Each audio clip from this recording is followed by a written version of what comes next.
I'm sure you have seen the stupid meme going around the internet comparing Islamic terror to the violence from the Irish Republican Army in the 1990s.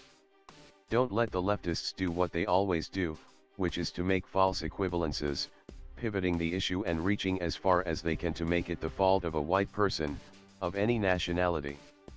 Here are some facts.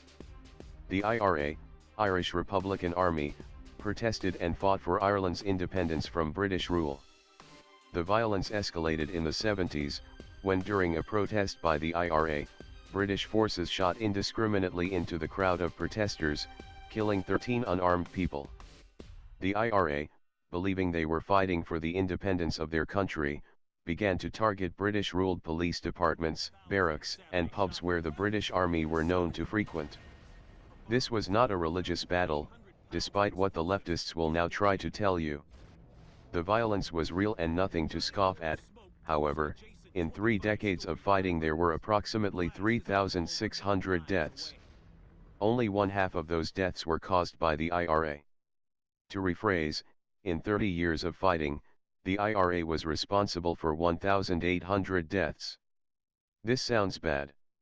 Now let's do some comparisons and see how it stacks up against violence by other groups and places.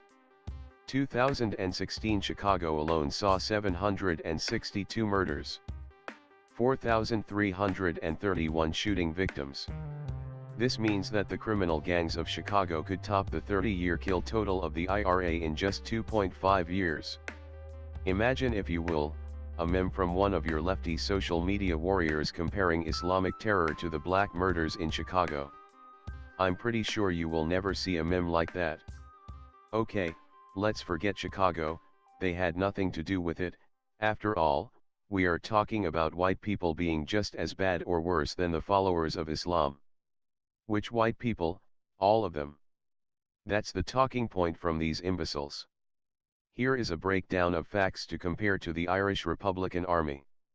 In the first 14 days of Ramadan of 2017 alone, there has been 79 Islamic terror attacks and 995 people killed.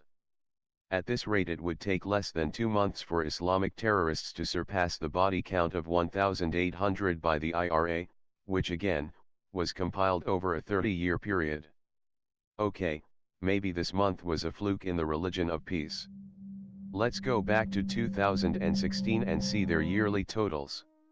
2016 has 2,478 Islamic terror attacks in 59 countries with a death toll of 21,237. Some were honor killings or Sharia law executions. Yep, 21,000 plus dead bodies in 1 year from Islamic terror, compared to 1,800 dead bodies in 30 years from the Irish Republican Army. Of course, one not need to mention that one group of people were fighting for independence and the other group of people are killing others because they don't follow their invisible man, or at least, they don't follow him in the right way. One group of people also believe in human rights for all, the other group, well, not so much. As we know, the leftist social media warriors will never actually look at raw numbers or logic, as those things tend to contradict their arguments.